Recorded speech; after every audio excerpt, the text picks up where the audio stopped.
حضرت ابراہیم کے دلائل کا جواب نمرود نہ دے سکا تو کہنے لگا کہ اس کو آگ میں ڈال دو. قوم گئی ہوئی تھی ساری, آپ نے بات سنی ہوئی ہے, میں نے صرف اشارہ دینا ہے, میلے پہ. تو حضرت سیدنا ابراہیم علیہ السلام نے سارے بت توڑ دیے, کلاڑا بڑے بت کی گردن پہ رکھا. واپس آئے, کہنے لگے بت کس نے توڑے ہیں؟ تو فرمایا اس سے پوچھو جس کی گردن پہ کلاڑا ہے. کہنے لگے یہ تو بول ہی نہیں سکتا. تو فرمانے لگے بڑے بیوقوف ہو, جو بولتا ہی نہیں, سنتا ہی نہیں, اپنا آپ نہیں بچا سکتا, اس کی پوجا کرتے ہو. کہنے لگے پکڑو, دلیلیں ختم ہو گئی, اس کو آگ میں ڈالو. بہت بڑی حویلی 45 فٹ مربع پہ مشتمل ایک حویلی بنائی گئی اور 45 فٹ اونچی.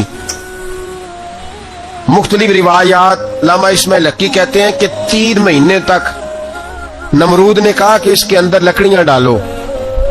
لوگ پوچھنے لگے کتنی دنیا جلانی ہے؟ کہنے لگا بندہ تو ایک جلانا ہے, پر بندہ بڑا تگڑا ہے, ایک بندہ. 3 مہینے لکڑیاں ڈالی گئیں. اور لوگوں کی جو تہمات ہوتی ہیں نا, وہ بڑی عجیب ہوتی ہیں. تہمات میں نے بڑی تفصیل سے رمضان المبارک میں گفتگو کی تھی. بدشگونی, تہمات لوگ لیتے ہیں. اس وقت بھی لوگ تہمات کا شکار ہو گئے. عقیدہ بگڑ جاتا ہے تو وہ عجیب و غریب باتیں کرنے لگتا ہے. تہمات کا شکار ہو گئے. بیبیاں نظر مانتی, میں بیمار ہوں, اگر صحیح ہو گئی تو اتنے من لکڑی دوں گی حضرت ابراہیم کی آگ جلانے کے لیے. ایک عورت لے کے جا رہی ہے لکڑیاں. تو ایک نیک دل آدمی نے اس سے پوچھا کہاں جا رہی ہو؟ کہنے لگی میں نے منت مانی تھی تو حضرت ابراہیم علیہ السلام کو معاذ اللہ جلانے کے لیے لکڑیاں لے کے جا رہی ہوں. تو وہ رب کریم کے بندے کہنے لگے تو ڈھونڈتی رہے گی, تجھے وہ جگہ ملے گی نہیں. وہ بی بی کئی مہینے گھومتی رہی, جگہ ہی نہیں ملی جہاں لکڑیاں ڈالنی, ماری گئی. تہمات کا شکار ہوئے بہت سارے لوگ. تہمات کا بھائی, تہمات دین کے اندر منع ہے. تہمات دین میں کوئی نظر ماننا, کوئی کسی بزرگ کے مزار پہ جا کے سالے ثواب کے لیے کوئی چیز ماننا, یہ تو درست ہوا. لیکن غیر شرعی نظریں مان لینا کہ میں آ کے گرد چکر لگاؤں گا, میں جناب وہاں جا کے یہ والا تماشا کروں گا, میں دھاگا باندھوں گا, میں رسا کاٹوں گا, میں وہاں گندے اور سے پانی پیوں گا, ان کی شریعت اجازت, یہ تہمات ہیں, بدشگونی ہے. دین میں ان کی کوئی گنجائش. آپ نظر ماننے سے پہلے بھی کسی عالم سے رابطہ کریں کہ میں منت مانگنے لگا ہوں تو کیسے ماننی چاہیے, اس کا طریقہ پوچھیں. ایسے ہی غلط چیز کی منت تھوڑی مان لی جائے گی. 12 آمدام برسر مطلب حضرت ابراہیم کے لیے آگ جلائی گئی. 45 فٹ اونچی آگ ہے, پرندہ بھی اوپر سے گزرتا ہے تو نیچے گر جاتا ہے جل کے. اتنے دن لگا کے آگ جلائی گئی. اب حضرت ابراہیم کو جلایا جانے لگا ہے. یہاں تو موجیں ہے نا, جو کسی ادارے کا سربراہ ہے اس کے لیے موج ہے, کسی جگہ آفیسر بن گیا تو موج ہے, پیر صاحب کے لیے موج ہے, علامہ صاحب کے لیے موج ہے, خطیب صاحب کے لیے موج ہے. جلنا کس کو پڑتا ہے؟ بحال ہی کوئی نہیں رہا الا ماشاءاللہ. وہ لوگ گزر گئے جو تکلیفیں سہ کے کام کرتے تھے, گزر گیا زمانہ. حضرت سیدنا ابراہیم علیہ السلام کو جلایا جانے لگا ہے تو اب اتنی بڑی آگ ہے تو ڈالیں کیسے؟ شیطان نے تجویز دی کہ منجنیق بناؤ. منجنیق, بڑے بڑے بانس باندھ کے ان کے نیچے رسا باندھو. وہ جس طرح جھولنے کے لیے جھولا بنایا جاتا ہے, اس طرح ایک منجنیق پرانے زمانے میں اس میں پتھر رکھ کے پھینکے جاتے تھے دشمنوں پہ. وہ منجنیق بنائی گئی کہ دور سے حضرت ابراہیم کو پھینکیں گے. ہاتھ حضرت ابراہیم کے باندھ دیے, پاؤں مبارک باندھ دیے. پوری زمین پہ ایک نام لینے والا خدا کا, اور اس کو آج رسیوں میں جکڑا ہوا ہے. جب پھینکا جانے لگا نا آگ میں, حوریں رونے لگی, فرشتے تڑپنے لگے, اے اللہ یہ کیا ہونے لگا ہے؟ ایک تیرا خلیل اور وہ بھی آگ میں. فرمایا جاؤ جا کے اس سے کہو اگر تمہاری مدد لیتا ہے تو اسے بچاؤ. ہوا کا فرشتہ آیا, کہا ابراہیم اگر تو کہے. او بھائی, ان چیزوں کو کہانی سمجھ کے نہ سنا کریں, یہ داستان نہیں, یہ وہ طریقے ہیں جو ہمارے رسول نے ہمیں اپنانے کا حکم ارشاد فرمایا ہے. جو عقیدے, یہ وہ نظریات ہیں جو ہمیں اوڑھنے کو کہا گیا. اپنے رب کریم کی رضا پہ راضی رہنے کے یہ وہ خوبصورت مواقع ہیں صوفیاء نے جن کو بنا کر سمجھا کر ہم تک پہنچایا ہے. یہ ہے اہل طریقت کی باتیں. وہ کہتے ہیں یار جس حال میں رکھے راضی رہنا ہے. حضرت ابراہیم علیہ السلام کو پھینکا جا رہا ہے, فرشتہ آیا, اے اللہ کے خلیل اگر حکم دو تو اتنی ہوا چلاؤں کہ نمرودی جل جائے سارے, آگ ان پہ پھینک دی جائے. آپ نے فرمایا تو جا, تجھ سے مجھے کوئی کام نہیں. تھوڑی دیر کے بعد پانی کا فرشتہ آیا, کہا حضور اتنی بارش برساؤں گا کہ آگ بجھ جائے گی. فرمایا تو جا,